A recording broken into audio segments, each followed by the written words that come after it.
Hello everyone, welcome. Thanks for coming.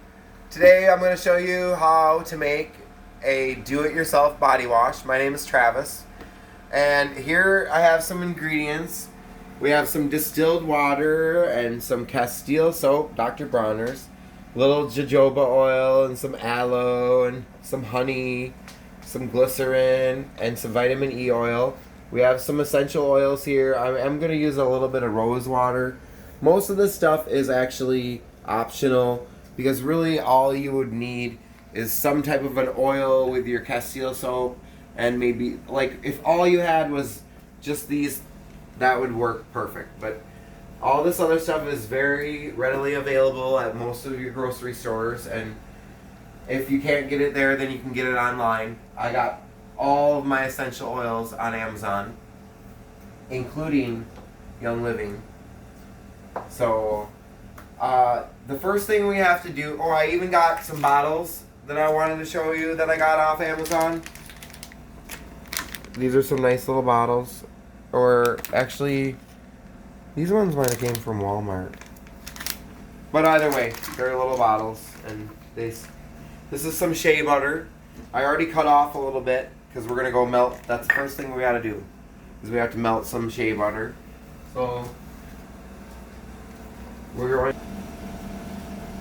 So here I have the cut shea butter, and I'm going to place it on. I'm going to do a double boiler here, and we're just gonna, like, I don't know how long this is gonna take. I've never actually done it this way with the shea butter. Shouldn't take very long though. You can't have a very. You gotta do it on kind of a light boil. You don't want it too hard a one. And it does seem like it's already starting to happen. Like it's getting slippery. You can tell.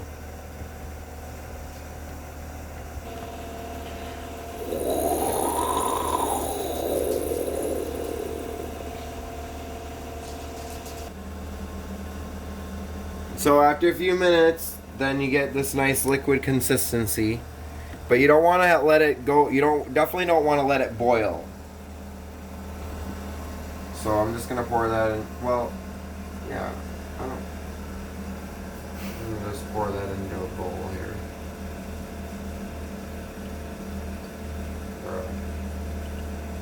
Because I kind of want to see how much I have here. I want to see how close I had. Because you're supposed to have a half a cup. I'd like to see how close I got there. I just kind of guessed. Ooh, come and look at how close I got. Woo! That was just guessing. Alright, we'll be right back. Alright, so I'm gonna get ready to make this now. So we got some people put the essential oils in first. Some people don't use essential oils at all. Some people put them in last. You definitely don't want to put them in anytime that you're cooking or something, because you'll just basically cook them away. And that's not what you want. I don't know what that is. So, I'm going to make it in here, and we'll see how much room I don't know why I couldn't just make it in the jar I already have it in. So, we gotta do half a tablespoon, yes, of aloe. And really, like, you can add more or less. This is good moisturizer and does a lot of other good things. Just add that aloe right to the. And you could actually use aloe right from a leaf and scrape it out if you want to do all that.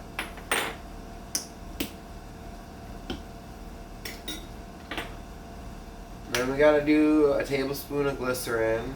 And of course this is optional. Some people don't like the idea of glycerin, which I don't really understand why. It is a plant-based thing. At least this one is. This is vegetable glycerin. There are other types out there.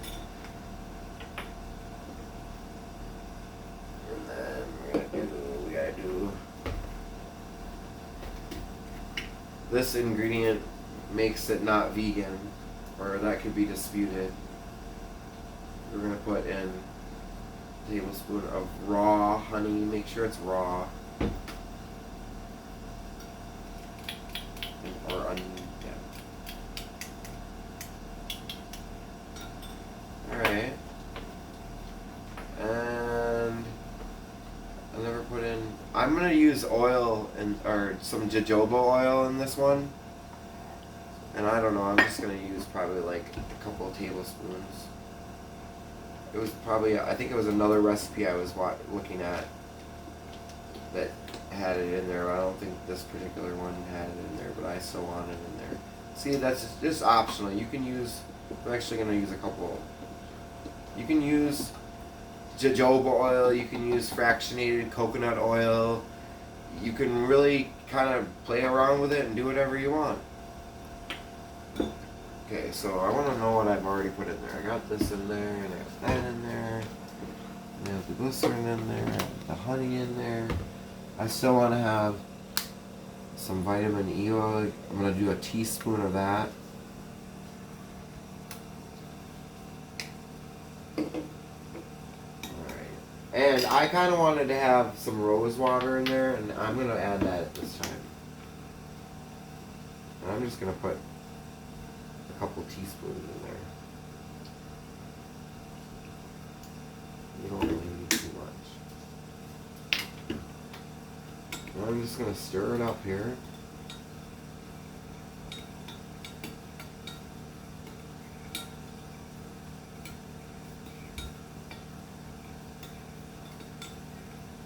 Okay.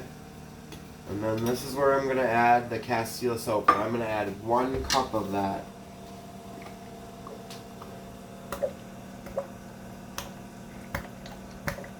And I'm just using the unscented version, so that way I can make whatever kind of scent I want. And you can see that kind of changed it right there. Now it's starting to look more like a traditional soap. It will settle, so you want to shake it up before each use. Just be careful not to shake it up too much, or I don't know, it would just be all bubbles, because it does have the Castile soap in there. And now this is where I'm going to add the essential oils, and you can add whatever oils you like. I'm going to add I'm probably going to add 5, 2, 3, 4, 5, 6, 7, 8. We'll do that was actually 9. That's a lemon. I'm going to do some orange. This one comes out faster, so I gotta be careful. Ooh, wheat. That's good on that one. And I'm gonna put some lavender in there.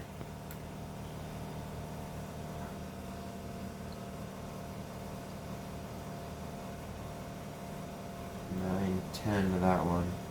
11. You gotta make sure when you're getting the essential oils that you get that they're 100% essential oils that you can actually put on your body and everything, because some companies will say that they're pure, but they don't have to actually. They're not. Some of them, they don't have to be backed, or I don't know. So do your research on the companies. And this is peppermint, by the way. All right. And I'm just going to stir that up. Try to incorporate those oils into that. And I was going to add, I still am. You don't have to add any water, but if you are going to add water, you only want to add distilled water to give your soap a longer shelf life. Otherwise, the bacteria will grow a lot faster. So I'm just going to add a little water in here. I'm not even going to measure because I'm basically just going to fill the cup up.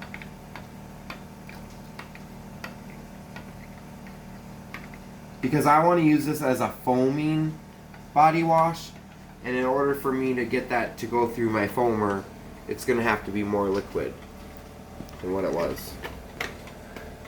And there you have it. Now I'm just going to have to put it into a container, and at this point I want to wash these before I put it in there. So I'm not going to just... actually, let me wash them and I'll come right back. Okay, and then you got to pour it into containers. And you got to be careful that you don't pour too fast. I started pouring too quickly, and as you can see, it's kind of foamy. Because it is a nice soap. Okay, and you got to be careful not... Notice I didn't fill it up all the way. That's because I am using the foamer. So when I push this down, see, even some of that did come out a little bit. Can't be filling it up too much. Alright. And I mean, like, after how simple that was, I don't see why anybody would want to buy store-bought. You know. Ooh, slow down. See, you don't need to go. You gotta just do it slower. It's okay if it goes in. Actually, it might be better this way. Just gotta remember not to fill it too full. What am I gonna do with the rest? I'm not gonna put the rest in there because I don't want it to overflow. So I'm just gonna put the rest in a mason jar, and I'm gonna swirl that because it looked like it already kind of separated a little bit there, and then I'll use that when needed. But yeah, after how simple that was, I don't see why anybody would buy store-bought soap with all the chemicals and everything that's in them. Now you know exactly what is in your soap. And let's also make sure we test this out here and see what we got. Make sure, like I said, you're going to want to shake it. I mean, once it's in there, it's fine if you shake it because it's not going anywhere. But this is your soap that we just made. And this one actually has a locking mechanism on it. So well that I don't even know how to unlock it. Oh, like that. Okay. Let's see what we got here. And there you have it. Look at that shit. Sorry, excuse my language. But you got some soap. And it definitely smells good. Thank you for watching if you made it through this far. I hope you, if you like it, like this video and subscribe to my channel. Thanks again.